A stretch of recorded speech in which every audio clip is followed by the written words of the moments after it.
आज हम लोग चैप्टर सेकेंड दो चरों का रैखिक समीकरण के बारे में क्या करेंगे, अध्ययन करेंगे। ठीक, यहाँ पर देखिए क्या लिखा है, दो चरों का रैखिक समीकरण।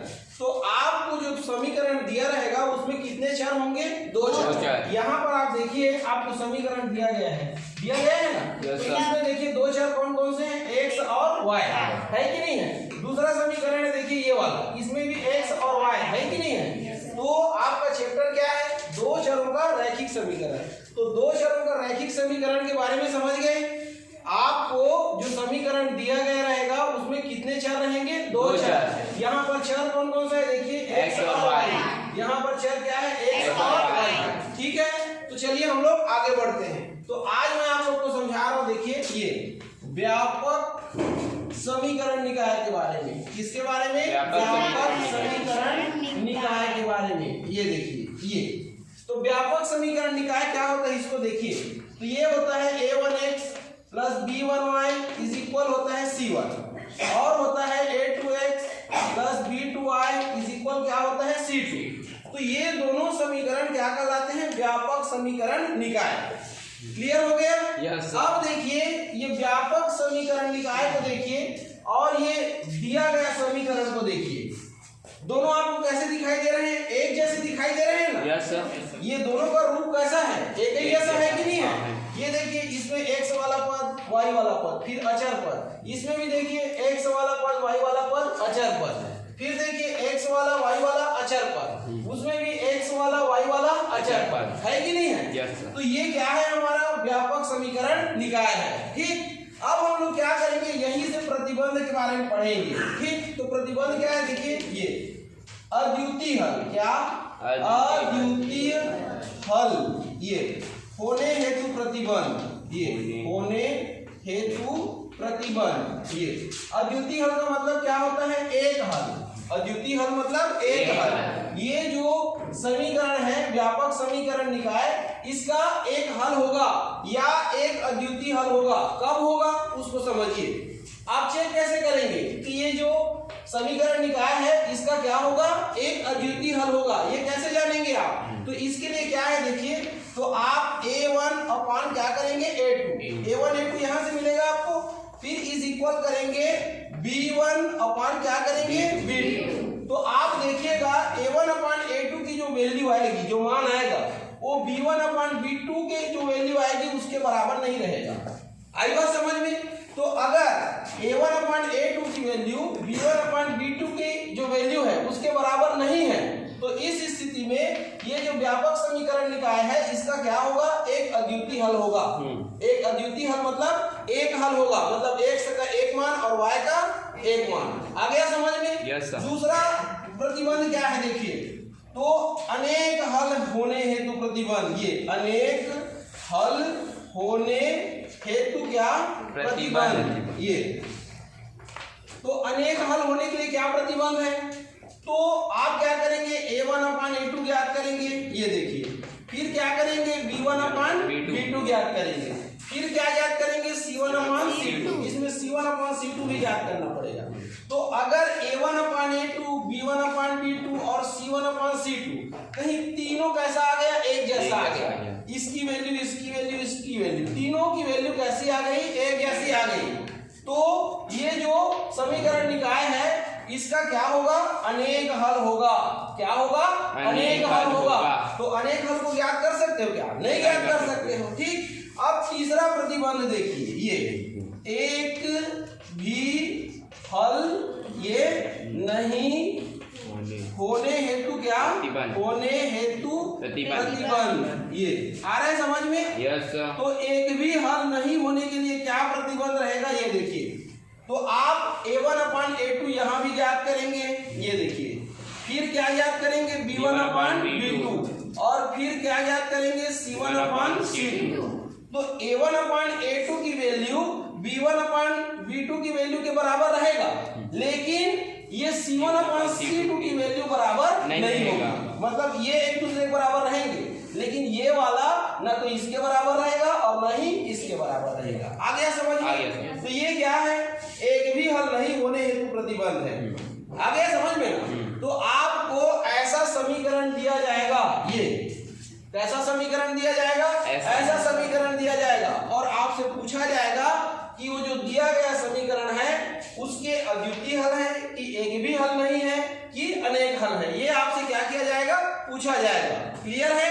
तो आप कैसे सॉल्व करेंगे उसके बारे में आपको बतलाने जा रहा हूं। ठीक है, तो ये देखिए, जब ये समीकरण निकाय का एक अद्वितीय हल होगा तो आपको क्या मिलेगा? रेखा मिलेगा। एक इसका मिलेगा रेखा और एक इसका रेखा मिलेगा। तो दोनों रेखा एक दूसरे को क्या करेंगे? तो प्रतिच्छेद करेंगे। तो यहाँ पर प्राप्त होने वाली रेखा कैसी होगी? प्रतिच्छेदी रेखा होगी। कैसी रेखा होगी? प्रतिच्छेदी रेखा होगी। और प्रतिच्छेदी रेखा कैसा होता है? ये ऐसा एक बिंदु पर एक दूसरे को क्या करते हैं? प्रतिच्छेद करते हैं। अब देखिए, अनेक हल होने हेतु प्रतिबंध, तो ऐसा मिलेगा आपको, है कि नहीं है? अब अगर हम रेखा की बात करें तो हमारे पास दो समीकरण है, तो दो समीकरण का इसके लिए भी दो रेखा मिलेगा। तो वे रेखा कैसे होंगे?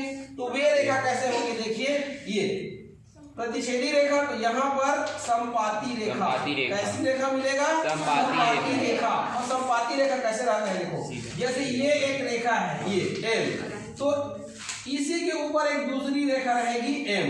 ये देखिए, तो एल और एम क्या कहलाएंगे? समपाती रेखा। आपको देखने से एक ही रेखा है ऐसा दिखाई दे रहा है? यस सर, ये है। इसमें आ गया सबको समझ में कि नहीं आया?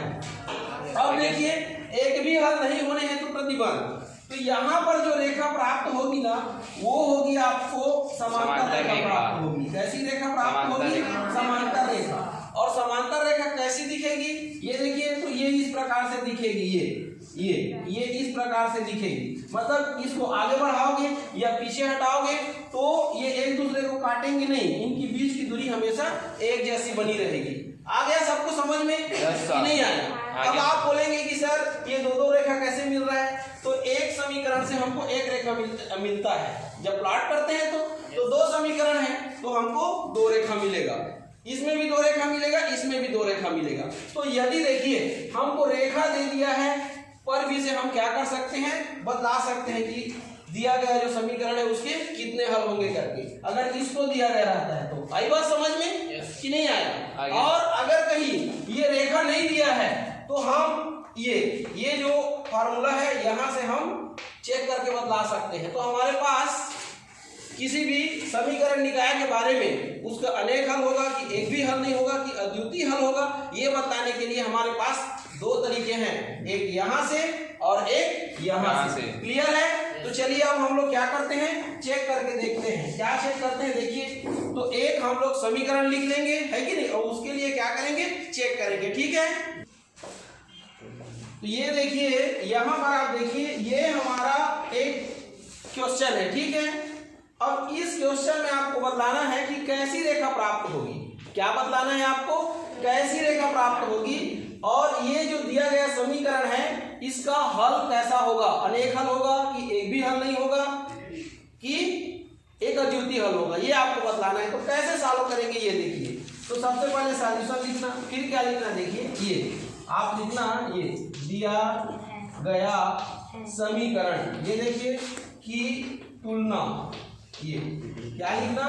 दिया गया समीकरण की तुलना, ये है ना, व्यापक समीकरण निकाय से करने पर, ये व्यापक समीकरण निकाय से करने पर, ये निकाय से करने पर ये लिखना। तो आपका व्यापक समीकरण निकाय क्या है? तो ये है कि नहीं है? तो ये a1x plus b1y is equal c1 और a2x plus b2y is equal c2 हो गया। अब आप तुलना कीजिए, ये पहला समीकरण है आपका, देखिए, और इसमें पहला समीकरण ये है कि नहीं है? तो तुलना कीजिए x, तो a1 की जगह में क्या है? a1 की जगह में 3, b1 की जगह में क्या है? 5, ये, और c1 की जगह में क्या है? 12, ये। फिर ये सेकेंड वाले का सेकेंड वाले से कीजिए, a2 की जगह में क्या है? 5, ये, b2 की जगह में क्या है? 3, b2 की जगह में 3, ये, और c2 की जगह में क्या है? 4 है। ये देखो, क्लियर हो गया। अब आपको क्या करना है? ये देखिए, a1 upon a2 is equal b1 upon b2, इसको चेक कीजिए। ये देखिए, a1 की वैल्यू कितना है? 3 और a2 की वैल्यू कितना है? 5। a1 a2 की वैल्यू पुट कर दिए अब B1 B2 को देखो कितना है 5, ये B1 का 5 है और इसका कितना है 3, ये देखिए। तो यहाँ पर आप देखिए ये 3/5 5/3 के इक्वल है क्या? है क्या बताइए? है क्या? नहीं है ना? तो लिखेंगे क्या? A1/A2 is not equal B1/B2। तो ये 3/5 इज नॉट इक्वल 5/3। क्लियर है? Yes, sir. तो ये किसके जैसा है? देखिए इसके जैसा है कि इसके जैसा है कि इसके जैसा है? फर्स्ट जैसा है ना? तो यहाँ पर क्या लिखेंगे? ये अद्वितीय हल, ये अद्वितीय हल होने हेतु प्रतिबंध, ये होने हेतु क्या? प्रतिबंध। ये कहने का मतलब ये है कि ये जो दिया गया समीकरण है इसका क्या होगा? एक अद्वितीय हल होगा। कैसे जाने? तो ये यहाँ से ये चेक करके जाने। क्लियर हो गया? तो ऐसे आपको बतलाना है, आपको प्रश्न दिया जाएगा, आपको बतलाना है कि वो जो दिया गया समीकरण है उसका एक अद्वितीय हल है कि अनेक हल है कि एक भी हल नहीं है। तो आप पता करके बतला दिए ना। ये जो दिया गया समीकरण है इसके कितने हल हैं? एक अद्वितीय हल, मतलब एक ही हल होगा। तो x और y का मान यहाँ ज्ञात किया जा सकता है। और रेखा कैसा प्राप्त होगा? तो ये देखिए, अगर अद्वितीय हल है तो कैसा रेखा मिलता है? प्रतिच्छेदी रेखा। तो इसको भी पूछा जा सकता है आपसे, कैसा रेखा मिलेगा? तो आप बताएंगे कि कैसा रेखा? प्रतिच्छेदी रेखा मिलेगा ये। और प्रतिच्छेदी रेखा कैसा होता है? तो ऐसा होता है, ये एक बिंदु पर दोनों रेखाएं प्रतिच्छेद करते हैं। क्लियर है? Yes sir. तो ऐसे आपको सॉल्व करना है। ठीक।